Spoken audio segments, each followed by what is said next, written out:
Well, Anand, we are coming live from St. Peter's Square. This is Holy See, and this would be the place where more than 2 million people are expected to converge on September 4, 2016 at around 10 in the morning as local time, of course, as the canonization process begins right here. As you can see, the chairs have been set and they are countless in number, and of course, the management, the authority out here in the Vatican, they're expecting a crowd nothing less than 2 million people. Security arrangements have been done necessarily and it has been beefed up. Anand, if I can ask my camera person Suraj Pandey to zoom right there at the picture of Mother Teresa, which is there at the top of the St. Peter's Church, and this picture was supposed to be initially unfurled on the day of the canonization, but then realizing the kind of icon she is to the world, to refer to when it comes to humanity, the authorities have decided to unfurl the picture, in fact, 7 days ago. So yes, people are queuing up and people are coming from all parts of the world.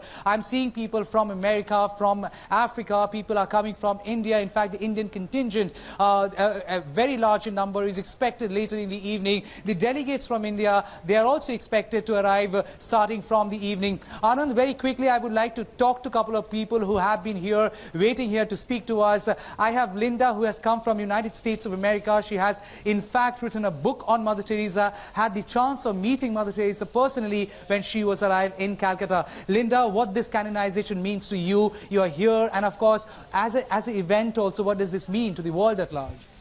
You know, we've been anticipating this for so long. We all knew that Mother was a living saint.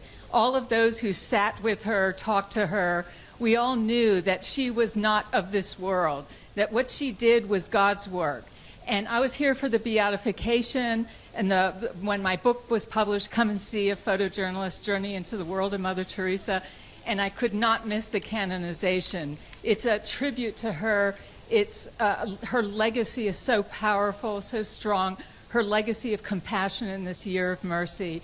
And to bring so many people around the world this weekend for this wonderful tribute by Pope Francis, it's a sign of peace, it's a sign of mercy. Absolutely. Anand, it's essentially the gratitude people have towards Mother Teresa. In fact, they are saying that there had not been just 2 miracles in this whole lifetime, but then there had been multiple, numerous miracles. Every life she has touched with her smile, with a golden smile. There have been nothing short of miracles. I have this wonderful Indian couple out here, and they have come from Kerala, and they are also here for the canonization. Ma'am, what's your name and how does it feel to be here? I'm Philomena Simon. I've come right now from Kottayam, but I was born and brought up in Calcutta. I knew Mother Teresa from the day I was born. My parents, in fact, her school was started in my parents' house in Calcutta. We live very close to Mother House. And we were very, very close to her. Okay. And for me, she was, as Linda said, she was a living saint. And I didn't have the main thing, what brings me here, it's out of my gratitude towards her. I didn't have children for 9 years. And my husband and myself, we've come to thank God and thank Mother Teresa. Because of her, we managed to get 4 children, 4 lovely children.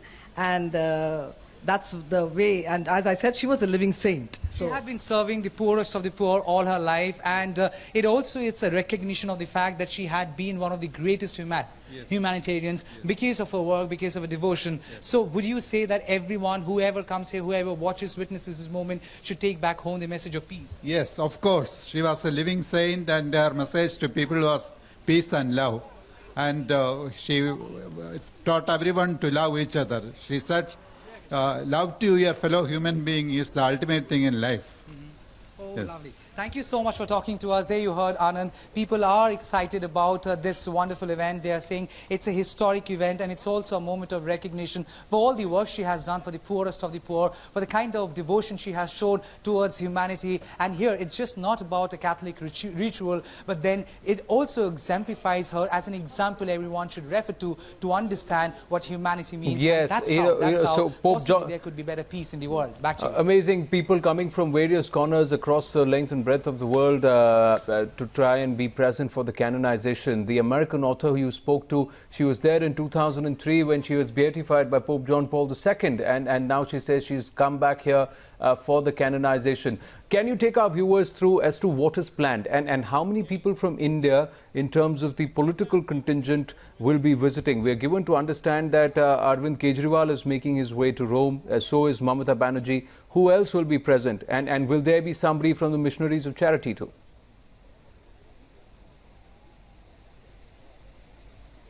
Absolutely, the entire contingent of Missionaries of Charity, they are here.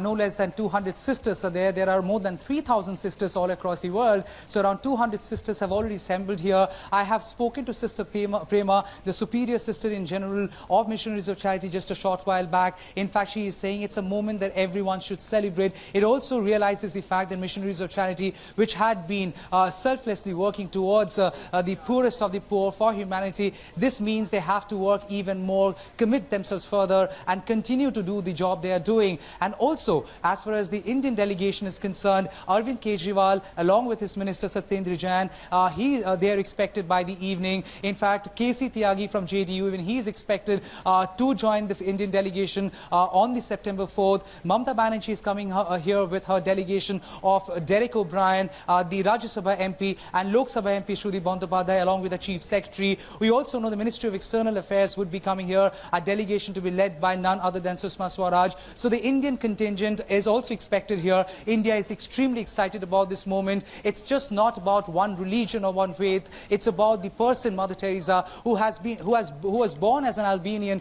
but lived all her life as an Indian. She has started her work, her noble cause from India, and then eventually she spread herself all across the world. So yes, in the hearts of India, Mother Teresa certainly holds a special space, and thus this occasion brings in the whole of country together to celebrate Tamal, this. I will come back to you live in just a bit. Let's also listen to some other reactions. First up, the Mother General of the Missionaries of Charity, Sister Prema.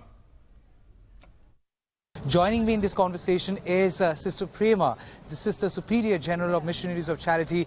And we have met before in Calcutta, of course, but it's a different feeling to be meeting here in the Vatican. Ma'am, it's a historic event and everyone seems to be very excited. What does it really mean for the world at large? I think the whole world is coming here to celebrate our mother's canonization. Okay.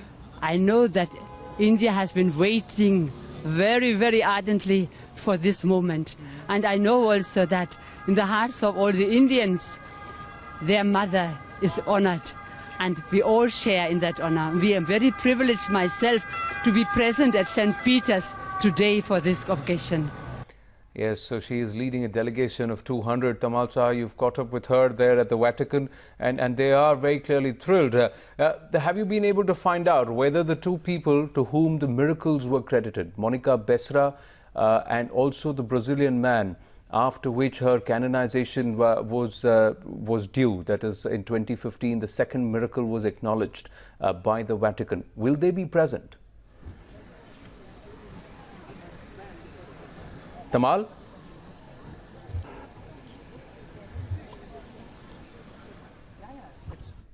I think we've just momentarily lost Tamal Saha there. We'll get him back live with us. In the meantime, Tamal also caught up with Mr. Patrick in Dehradun, Uttarakhand, and also Father Brian. What does this canonization mean for the whole world, for India, for you especially? Okay, well, myself, it's a sense of satisfaction, gratitude. 17 years, that whole process, I didn't make any major mistakes, and so we're coming to a happy conclusion. So there's that satisfaction, gratitude, joy. Okay, for the Missionaries of Charity, I don't think it really changes so much in the sense what we were doing before, during, and after is going to be the same.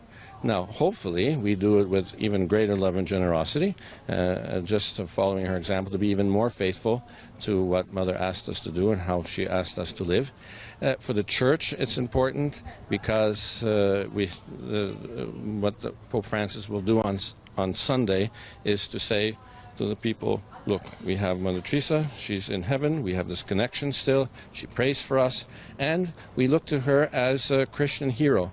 With our sports heroes, Hollywood, Bollywood heroes, and so we look up to them, especially children. We need role models. We look to people we can admire. It's people who search for and achieve a certain excellence. So as a human being and as a Christian, we have that model. And I think, not since maybe St. Francis of Assisi has there been someone, a Catholic figure, a Catholic saint who has gone so much beyond the church or has this echo even in the popular culture. Even in the West, she'll be in a novel or a movie or a TV program, and she's so identified with goodness and kindness. Someone will say, for example, I've come across, well, who do you think I am, Mother Teresa? There's just the sense there's someone who represents for everyone goodness, kindness, thoughtfulness, and so I think even everywhere, India, in the West, one of the things that Mother Teresa reminds us of is not to be indifferent or not to forget the poor. Way from India to witness the history. Yes, I came for the beatification as well. Okay. Yes. And how excited are you about the canonization of Mother Teresa? Well, I'm very excited since I knew her very well, so I'm excited. I've written some articles about her as well, so yes, I am excited, there's no doubt about it. Okay. But apart from the miracle she has done, does this canonization also kind of reassert the fact that loving people or humanity is possibly the greatest thing on the earth? Yes, it does, and she didn't require, and as people said in India, she doesn't require canonization. They all claimed her as a saint already. They say, why is this canonization? I mean, the non-Christians ask, why this canonization? She's a saint already. It means a lot now that we learn a little more about her,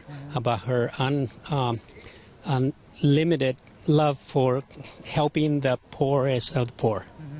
And, now that she's going to become a saint, it's going to be worldly known, and her message, we hope there would be expanded to the rest of the world, because I think she's such a special saint. Well, these are the live visuals. Tamal Saha will be joining us live in just a bit, but what we are given to understand is that there will be at least 2 million people present on the 4th of September to witness the canonization.